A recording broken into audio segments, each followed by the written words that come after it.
Hello guys, hi everyone. We just start from where we have left it. As you all know that we have left in the first part on the Lavoisier classification. As Lavoisier classified the element into the two categories. One is metal and another is non-metal. On the behalf of physical and chemical properties. Those who conduct the light and electricity are known as by the metals. Those who doesn't have these properties are known as the non-metals. But on that time, the biggest exceptions of the Lavoisier classification was it does not gives the exact answers, or it does not give the exact positions for the metalloids, those atoms of element which contains the properties of both the metals and non-metal. So it was the exceptions of the Lavoisier classification. Further we have moved ahead on, then there was a further trends in the classifications of the element. Right now the trend that come on the second number in our book, that is Daubigny trade rule. What is the Daubigny trade rule?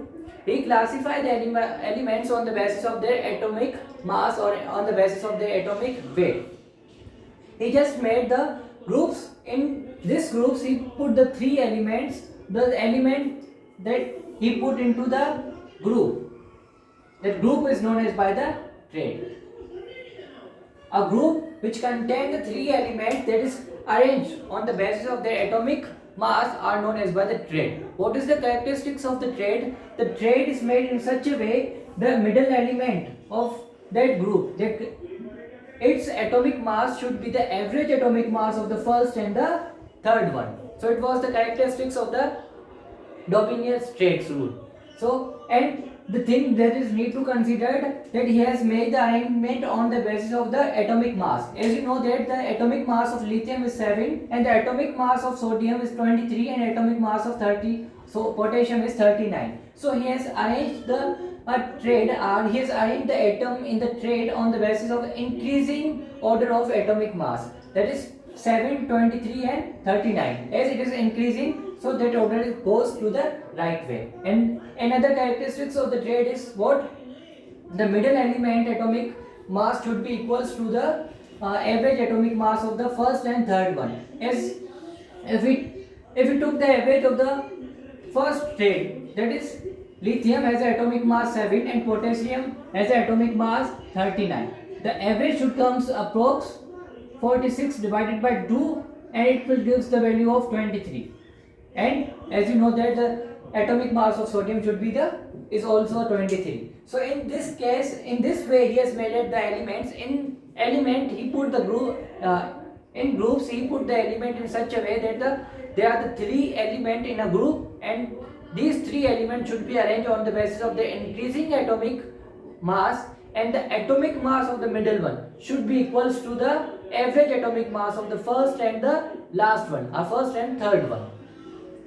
So in this way he has made the trade, that is that we simply say that groups, that is lithium, sodium, potassium, calcium, strontium, beryllium, chlorine, bromine, iodine. So these are the groups that are given in our books that was made by the Daubigny's.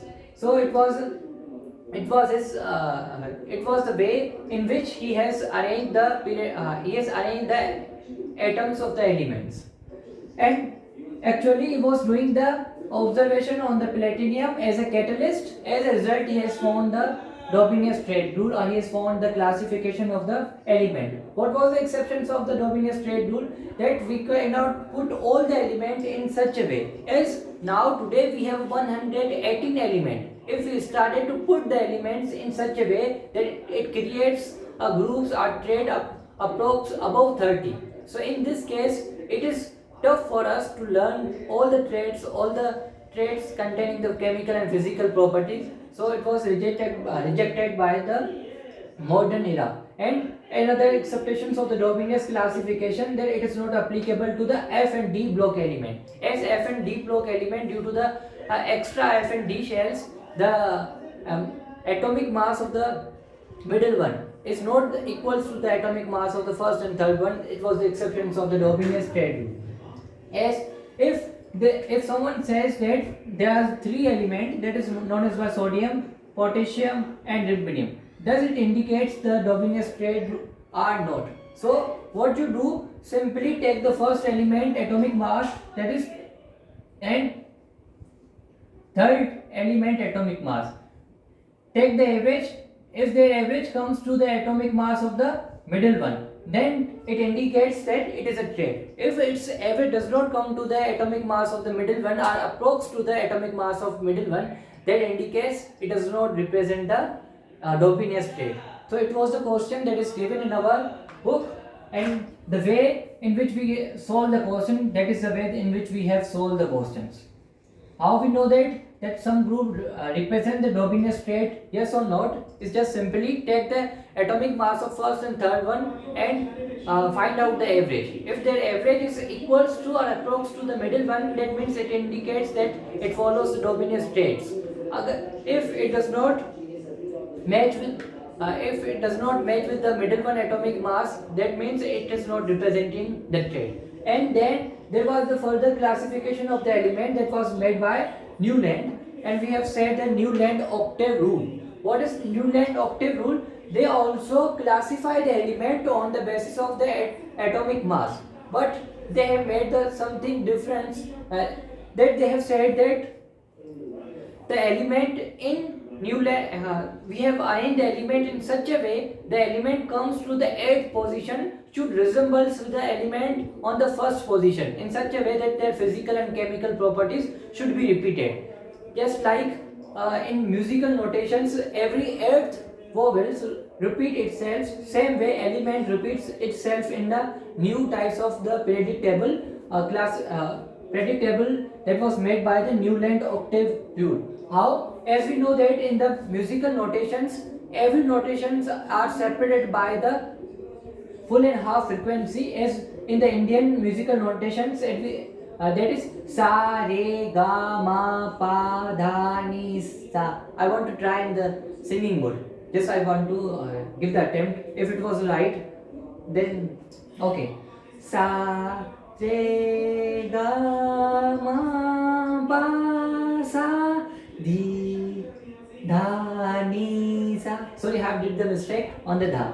So what the motto that I want to describe, that is what, that on the first position there is a musical notation, that is sa, and after second, third, fourth, fifth, sixth, seventh, and on the 8th number the sa repeat itself. So we have made the arrangement of the element in such a way that the element comes on the 8th number should repeat its physical and chemical properties. So it was the idea of the Newland, and he has classified the element in such a way that on the 8th element he has put the hydrogen, and then he has started from the lithium. Put the first position the lithium, beryllium, boron, carbon, nitrogen, oxygen, fluorine, sodium, magnesium, aluminium, silicon, phosphorus, sulfur, chlorine, potassium, and calcium. So up to the calcium he has arranged the elements. Now what we have followed the rules that was given by the Newland. He has said that just consider the element that is your choice. We have considered the element that is a lithium, and start the numbering from that element that you have considered. We have to start the numbering from the lithium, that is 1, beryllium is a 2, boron is a 3, carbon is a 4, nitrogen is a 5, oxygen is 6, fluorine is a 7. On the 8th element the sodium comes. So it indicates that the properties, chemical and physical properties of lithium and sodium should be same, because they are repeating themselves after the 8th position. In the 8th is known as by the oct in the science, hence it was known as by the Newland octave rule. Oct represent the 8 numerical word, that on the 8th positions element repeats its property. What was the biggest exceptions of the Newland? On that time there was a 56 known element, but that type of classification or that type of rule is only applicable up to the calcium. So what about the rest of the element that was present on that time? As I have said in the first part, that when there was a number of element increases, then we have a need to arrange the element on the basis of their some physical and chemical properties. But on the time of Newland there was a 56 element. What the rule was given by the Newland, it was only applicable up to the calcium. After calcium, every earth element does not repeat its physical and chemical properties, or every earth element does not show similarities between its physical and chemical properties. Hence, it was rejected. And another exceptions of the drawback of Newland-Octave rule was that if we considered the noble gases, then it was not the eighth element which possesses its same physical and chemical properties. As we know that after the fluorine there was a neon in right now modern periodic table because its atomic number goes to the 10.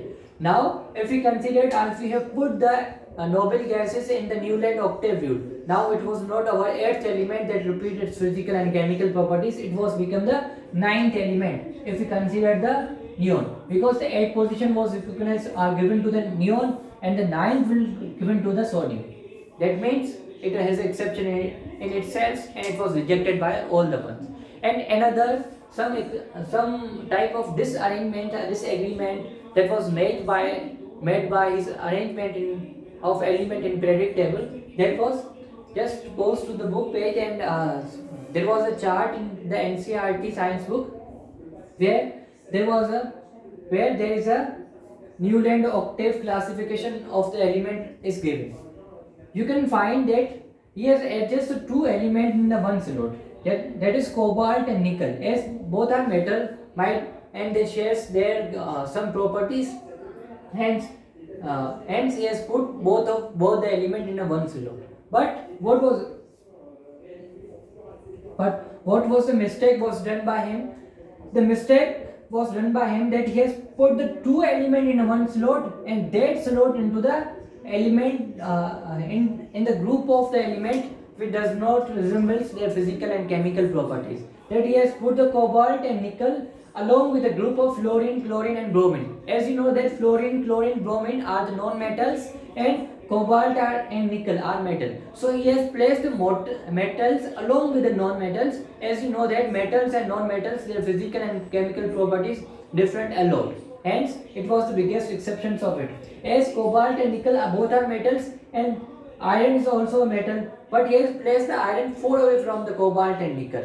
So I simply mean to say that he has placed the similar elements in dissimilar groups and dissimilar elements in a one group. That is cobalt and nickel along with the metals, along with the non-metals and metal, it has placed far away. So it was the classification, it was the drawbacks of the Newland-Octave rule. In this way, Newland has described the elements periodic classification, as it was only applicable up to the calcium. If we consider the noble gases, it does not goes to the right, and he has placed the similar element into the dissimilar groups. So it was the exceptions and drawbacks are the limitations of Newland-Octave rule. Hence we have just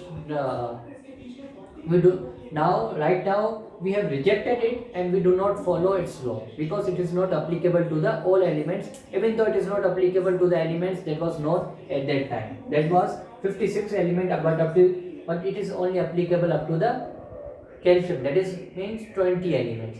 Only 20 elements, less than the 20 elements, because the noble gases were not known. So less than the 20 elements follows the Newland-Octave rule, and rest of the element does not follows the Newland-Octave rule on that time. Thank you. The next session should be continued in the part 3. Tata for now. Have a nice day.